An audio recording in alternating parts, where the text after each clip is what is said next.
más crónicas, como es el Parkinson y el Alzheimer. Características de estas dos enfermedades, que son enfermedades degenerativas, progresivas, crónicas, incurables. Incurables. ¿Qué es lo que está sucediendo en el Parkinson? Si recordamos, esta parte es el encéfalo. Acá está específicamente el mesencéfalo. Acá en el mesencéfalo nosotros tenemos un núcleo que se llama la sustancia nigra, ¿sí? Y esa sustancia nigra es la encargada de producir dopamina. Y esa dopamina es la que se encarga de regular, por así decirlo, la actividad del sistema nervioso extrapiramidal, ¿sí? La parte extrapiramidal. En un Parkinson, ¿qué es lo que está sucediendo? ¿Sí?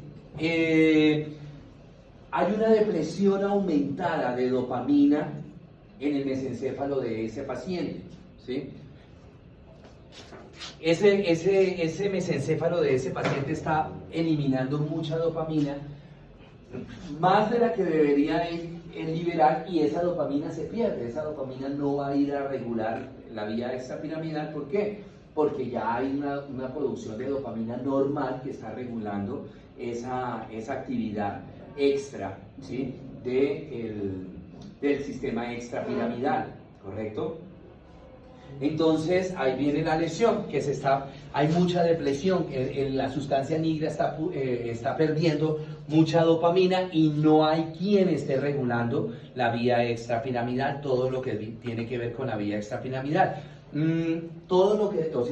La función de la vía extrapiramidal es principalmente la parte del control de los movimientos motores, o sea, movimiento, toda la parte motora, pero principalmente en la parte de los movimientos de coordinación, la parte de la secuencia de movimiento, todo lo que tiene que ver con movimiento fino, ¿sí? Bueno, muy bien. Pues este diagnóstico, es muy fácil hacer el diagnóstico de un Parkinson, ¿sí? Primero que todo, quizás lo más característico que el paciente empieza a tener es el temblor distal, la parte motora, ¿sí? Mano, destreza fina, motilidad fina, ¿cierto? Entonces el paciente empieza a tener un temblor a nivel de las extremidades superiores y a nivel de las extremidades inferiores, pero es más evidente en las extremidades superiores, ¿cierto? Ese temblor, ¿qué característica tiene? Que ese es un temblor que va a ser, siendo progresivo, cada vez va a ser mucho más evidente el temblor en ese paciente, ¿verdad? Posteriormente el temblor se va generalizando, va siendo ya más evidente a nivel de las extremidades inferiores. El paciente empieza a tener trastornos motores, dificultad para caminar, empieza a tener todo lo que sea motor, se le empieza a alterar a este paciente. Entonces ya este paciente va a tener dificultad para agarrar los objetos, ¿sí? Va a tener dificultad para caminar, ellos van a tener mucha torpeza al realizar los movimientos. Entonces, por ejemplo, si van a agarrar un pocillo, ese temblor se acompaña de hipotonía, es decir, pérdida del tono muscular, que se acompaña con debilidad muscular. Entonces, por ejemplo, ellos van a coger un pocillo con agua, con café, se les cae fácilmente, se les riega el contenido, ¿sí?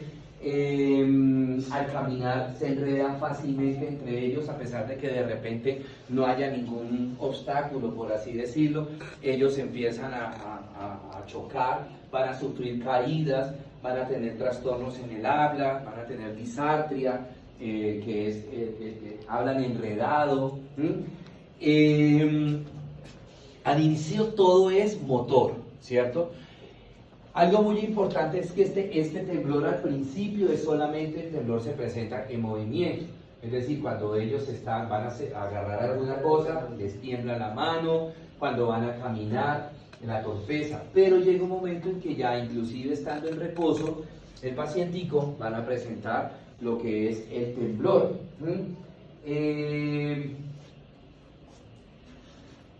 Los movimientos en estos pacientes son lentos para evitar precisamente el pacientico mismo les limita la velocidad para ejecutar los movimientos debido a la torpeza. Entonces ellos empiezan a caminar despacio para evitar que enredarse ni caerse, o sea, estar más pendiente de la parte motora, o sea, ya pierden un poco el automatismo, o sea, la parte extrapiramidal la van perdiendo. ¿Cuál es? Cuando nosotros nos levantamos normalmente para caminar no estamos pendientes de que tengo que dar un paso, que tengo que dar otro paso, de que no haya ningún objeto para no caerme. Ese es el automatismo que ellos van perdiendo. Entonces, para ellos, sin querer recuperar ese automatismo, enlentece en la realización de su movimiento.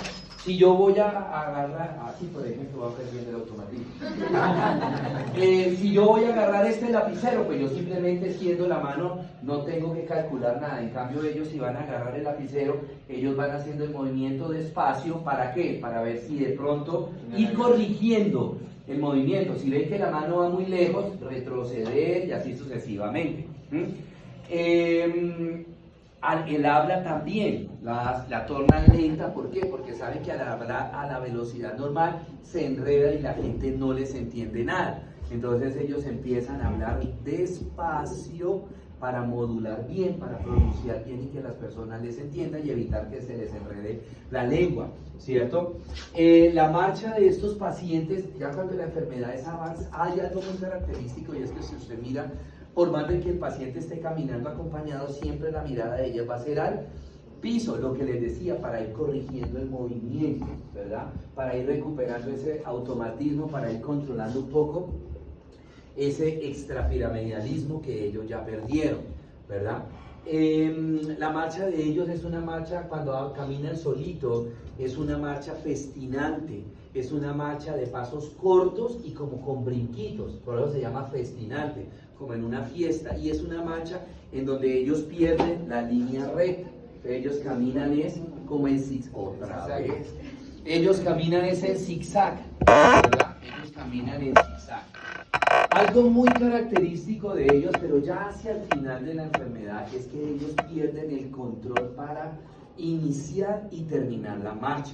Entonces, por ejemplo, usted pone un paciente con Parkinson adelantado bastante, que ya tienen ese temblor bastante profuso, usted le dice caminen, y ellos no pueden iniciar la marcha. Entonces usted les da un empujoncito y ellos empiezan a caminar, si usted les da el empujoncito. El problema es que o usted los para o una pared los para.